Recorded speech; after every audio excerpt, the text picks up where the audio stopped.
Uşağın 5 yaşı var, bir uşağın da 7 yaşı var. Eyni problemlə valideyn müraciət edir ki, gəlib özü sərbəst şəkildə mən yemək istəyirəm, su istəyirəm, hər hansı bir ehtiyacını demir. Bu uşağın problemi nədir bilmirik. Uşağın nitqində çox az söz bazası var, cümlə qurmur, təkrar edəndə deyir, amma sərbəst şəkildə dərk edərək demir. Əgər sizin də bu tip uşağınız varsa, yəni hər kəs deyə bilər bu uşaq autizmdir, istənilən diaqnoz qoya bilər. Amma autizm, nitq ləngiməsi, zəka ləngiməsi, psixi ləngimə səbəb olan müəyyən bir problemlər var. Məsələn, autist uşaqların ruh halı tamamilə bu sadaladıqlarından tamamilə fərqlidir. Deyək ki, incə bir cizgi var ruh hallarında. Çünki autizmlər tamamilə başqa bir aurada, enerji səviyyəsində olur. Nitq, zəka ləngiməsi tamamilə. Ümumiyyətlə, uşaqları 5 yaşına kimi gözləmək lazım deyil ki, onun nənəsi də, babası da, nəsildən kimsə gec danışıbdır. Ümumiyyətlə, diqqət yetirmək lazımdır ki, 6 ayından artıq uşağın psixoemosional vəziyyəti hansı yerdədirsə, psixoloq bunu bilir.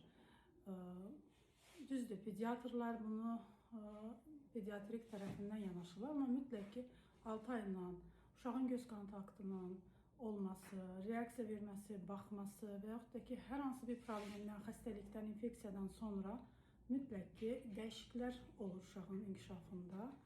Yəni, çəkinmədən bu uşağın nə yaşı var ki, psixoloqa getsin, hansı travma var ki, deməyin. Hər bir yaşın öz psixoemosional dəyişikliyi var və buna görə də mütləq müraciət etmək lazımdır ən kiçik yaşdan. Bu problemlə qarşılaşdığınız gündən bu keçəcək deyə bir şey yoxdur, sadəcə bastırılır, örtülür üstü. Deməli, psixi ləngimə, nitq ləngiməsi, zəka ləngiməsi və autizm bu problemlərin tək dərdi var ki, məsələn, elə olur ki, psixoloji ləngimədə nitq ləngiməsi də olur, zəka ləngiməsi də olur, autistik davranışlar da ola bilər. Amma bunların bir-birindən fərqi çox incədir. Məsələn, nitqləngiməsində necədir?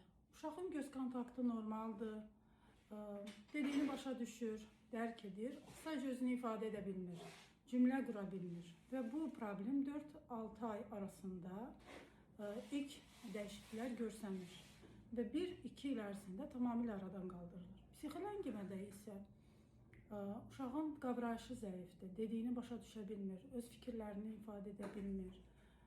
Bu proses isə 4